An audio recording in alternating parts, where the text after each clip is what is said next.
So it's needless to say that Cormac McCarthy's writing is genuinely something else, but his book, Blood Meridian, or The Evening Redness in the West, is something even more. But now, to be clear, I have only read 3 of his books in total, in order of The Road, No Country for Old Men, and now Blood Meridian, so I do not have the full scope of his true talents, but I think I have seen a good enough of it to understand that he is an excellent writer.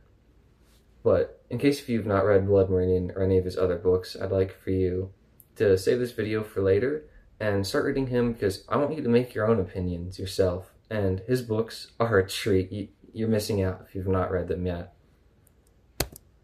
So I'd like to start off by saying that I highly enjoy Cormac's writing, everything from the way he creates a minimalistic, visceral sense and blends incredibly deep thoughts into his writing. And in Blood Meridian, the incredibly deep thoughts seem to be the main focus of the novel, and that is what I'll be focusing on today's video. But for context, I was originally going to write a simple review, but there is actually so much inside of Blood Meridian, some of it being insanely boring and most of it being insanely profound, that I cannot in a good conscience rate it anyway. It's actually kind of like Cormac Schindler's List, version of Schindler's List. It's a different story, but if you've seen Schindler's List, then you'll know it's very brutal and honest and actually hard to get through because of how honest it is. And in some ways, that's a lot like how Blood Meridian is. It took me nearly a month to read Blood Meridian, and I'm like to consider myself a fast reader. But now, anyone who's read the book will know that Blood Meridian is set after the Mexican-American War and seems to follow a character with no name other than the Kid. The Kid seems to be a lens to direct our attention to the novel's real main character, the Judge Holden. While the Kid is undeniably the catalyst for many events of the novel, the Judge adds a lot of substance to the novel, his dialogue actually going on for many pages sometimes. Now, before I go too deep into the Judge's character, I'd like to say that both Blood Meridian and No Country for Old Men are actually very similar books. If you have not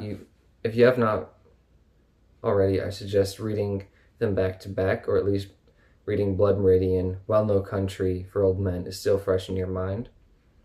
And while the 2007 adaptation of No Country for Old Men is a phenomenal movie, it replaces much of the deeper aspects of the story for high-grade action sequences. Now, this isn't a jab at the film. I love the movie. I think it's amazing. But if you've only seen the film, you are missing out on a lot of deeper things that was in the book. And when I read No Country for Old Men, I got the message that evil never dies throughout the entire novel, and that it simply adapts to the times, and the times adapt to shelter that evil. And I think a good way to highlight this without spoiling too much of the book for you is to tell you about one of the main protagonists in No Country for Old Men, Sheriff Ed Tom Bell. Now, in the book, he recounts in his diary many scenarios he's had in his life, whether it's been court hearings or just his daily life. And in one of these entries, I believe it's halfway through the book, there's an old woman, not old, this is just a woman who is trying to convince him to support abortion, and she's telling him that she is worried about where America is headed. And now, I would like to make it clear here that I'm not trying to make any political statement here for whatever party. I'm merely analyzing an idea. But since everything has no value,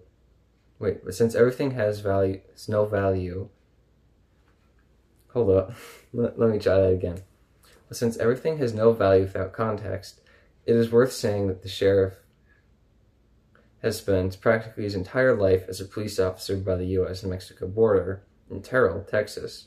He is easily old enough to retire, and he is tired from all the trouble of the world. He just wants out of it.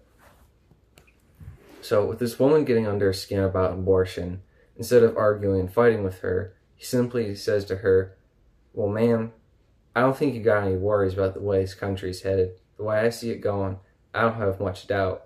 but what she'll be able to have an abortion. I'm going to say that not only will she be able to have an abortion, she'll be able to put you to sleep. And that ends up closing the conversation. Because honestly, how do you follow up with that? Now, regardless of your opinions on abortion, or really any controversial topic, whether it's mass surveillance or AI data scrapping, all of these ideas seem like good ideas to someone, and to them it's clear. But a part of what human nature is to turn all good things, or all good ideas, all good intentions, into weapons of hate and destruction. And in Blood Meridian, there's a scene where the kid takes shelter with a hermit for one night, and the hermit, who's depraved of people to speak to, tells him this: a man's at odds to know his mind, because his mind is aught he has to know with. He can know his heart, but he don't want to. Or at least so, best not to look there. It ain't the heart of a creature that is bound in the way that God has set for it. You can find meanness in the least of creatures, but when God made man, the devil was at his elbow. A creature that can do anything, make a machine, and a machine to make a machine, an evil that could run itself for 1,000 years. No need to tend it. As Blood Meridian progresses, it seems that this idea seems to become more and more apparent, and the judge also tends to incorporate this theme into much of his philosophy. And the judge also seems to embody evil like all other people do, even if it's a little exaggerated. But at the end of the novel, the judge seems to live forever in spirit and continues to dance across the world as a heartbeat that is all that is evil. Now, some people think that he is the devil on earth. I'm not sure if I think that is true. I think he's simply a man who is very coldly logical and does what the numbers or whatever he's going off of say is best, even if it's not. And a lot of the characters in the book have seen the judge or known the judge at some point before the book takes place. And one of these characters is a former priest. And midway through the novel, this priest recounts a brutal story about the judge, and he tells how we may be truly alone in this world, and that there's nowhere we go when we die. And the ex-priest says, where for aught any man knows lies the locality of hell. For the earth is a globe in the void. In truth there's no up nor down to it. When there's men in this company besides myself, seen the cloven hoof prints in stone, as little dough in going, but what little dough overtrod over melting rock. I not go behind scripture, but it may be that there has been a sinner so notorious evil, the fire's coughed up back again. I could well see in the long ago, those little devils, their pitchforks, they had traversed their fiery vomit for to salvage back those souls that had by misadventure been spewed up from their damnation to the outer shelves of the world. Aye, it's an ocean, no more. For some place in the scheme of things, this world must touch the other. And perhaps it is true that we did create hell on earth, for in No Country for Old Men, one of the points brought up frequently is that there is no real progress in the system. For if the law gets something new to help find and capture criminals, then those who violate the law will also get that technology and use it to further evade the law, creating a demand for more technology and an endless cycle of consumption, and we don't know where that goes. But what we have seen of that cycle is that all it is doing is creating more evil in the world, like mass surveillance. It was supposed to keep us safe, but in reality all it's doing is monitoring us and not making us safe. And there are still people who commit crimes. Mass surveillance isn't stopping crime, it's just creating smarter criminals. Same thing with fingerprint detection, DNA tracing, really anything else in any form of forensic development is only created smarter criminals. And Sheriff Ed Tom Bell also goes a little deeper into the philosophy of this cycle, and hell being on Earth, but he solemnly says that he read in the papers here a while back. Some teachers came across a survey that was sent out back in the 30s to a number of schools around the country. Had this questionnaire about what was the problems teaching in the schools, and they came across these forms. They've been filled out and sent in from around the country answering these questions. And the biggest problems that they could name was things like talking in class, around the hallways, chewing gum, copying homework, things of that nature. So they got one of them forms, that was blank, and printed up a bunch of them, sent them back out to the same schools. 4 years later, well, here come the answers back. Rape, arson, murder, drugs, suicide. Let's think about that. Because a lot of the time, when I say anything about how the world's going to hell in a handbasket, people just sort of smile and tell me I'm getting old. But it's one of the symptoms. But my feeling about that is that anybody can't tell the difference between raping and murdering, and chewing gum has got a lot bigger problem than what I've got. 40 years is not a long time either. Maybe the next 40 of it will bring some of them out from under the ether if it ain't too late. And also, in Blood Meridian, the Judge Holden also talks about bureaucracy and the ignorance of war and hate by saying that it endures because young men love it and old men love it in them, those that fought, those that did not. And if you look at history, you will constantly see that while the old men bicker, the young men pay for their misled ideals, mistakes, and disagreements in blood. Iran, the weapons of mass destruction, Vietnam, World War II, the removal of the Native Americans, even back to the Crusades, and all the way back to the origin of humanity and war. And for a Western-based novel, Blood Meridian also charts insanely new ground. And while much of the Old West is romanticized into some glorious thing, with stoic and manly heroes pushing back the savage world, Blood Meridian is different. It shows a much more brutal and cold truth.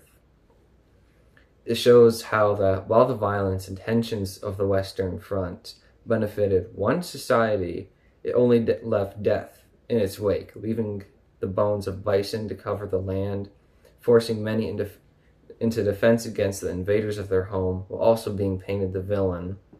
And part of this is the scalp hunt, where in the novel, part of the focus of it is that the kid, the judge, the ex-priest, and their party they're going around and they're killing Native Americans and selling their scalps and skulls to the highest bidder. The judge does not seem to like this, but he understands that it's putting money in his pocket.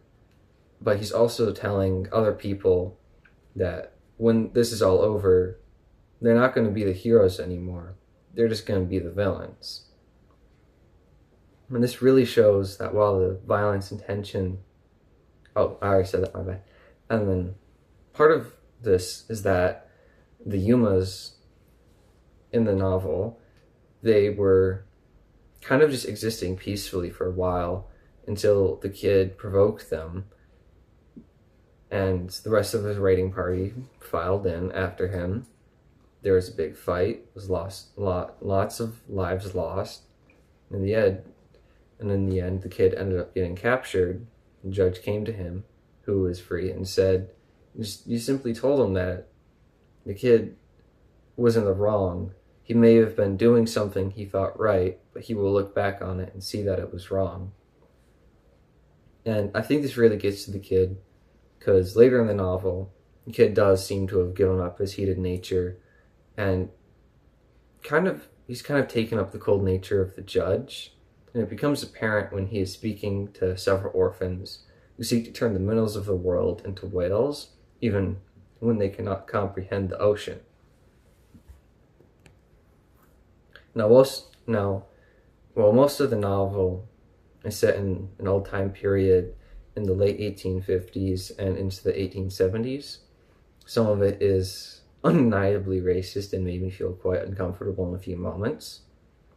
Much of the language used to describe certain peoples would not be said today in most communities, but it was also a representation of the ignorance of the people who were amongst the majority back then. Cormac does seem to show how bad the racial tensions were as well, and not only illustrating them. He has two men named Jackson. One is black, one is white, and they fight a lot. And their fights reflect the larger picture, the sad truth that persists to even this day, that humans are not content with the destruction of the world, and that we seek to destroy each other simply because we look or act different. Now, I might also be misinterpreting this, since I also read and write a lot of science fiction. Something totally unique, which I did not ever expect to find in a Western-style book like Blood Meridian, is the discussion of aliens and other planets on what they might look like. And Cormac McCarthy provides this answer that isn't directly related to aliens, but more to ourselves, to each other, to the other creatures on Earth. And Cormac writes, "If much in the world were mystery, the limits of the world that were not, for it was without measure or bound, and there were contained within it creatures more horrible yet, and men of other colors and beings which no man has looked upon, and yet not alien, none of it more than were their own hearts alien in them, whatever wilderness contained there, and whatever beasts." Now, it's kind of oddly structured, but if you really sit and think about it, we know more about space than we know about the ocean, and we know more about the ocean than we personally know about ourselves. To us, we're a mystery. What happens after death? What goes on inside our head? Why do things go on inside our head? Who are we? What's my purpose in life? What am I doing today? What am I doing now? Why am I doing this? Who am I? And while this is also used to show how narrow-minded humans are, it is still insanely profound elsewhere, because humans both vilify each other and yet still hold the bias that all intelligent life forms must look like us in some way. Even all the way into science fiction movies, we keep that bias alive by creating creatures that look like us, simply because we need to have someone in the suit, with very few exceptions. Be it little green men or something entirely else, we as humans are so egotistical that we seek to put ourselves into every corner of our imagined cosmos without truly understanding our own lives.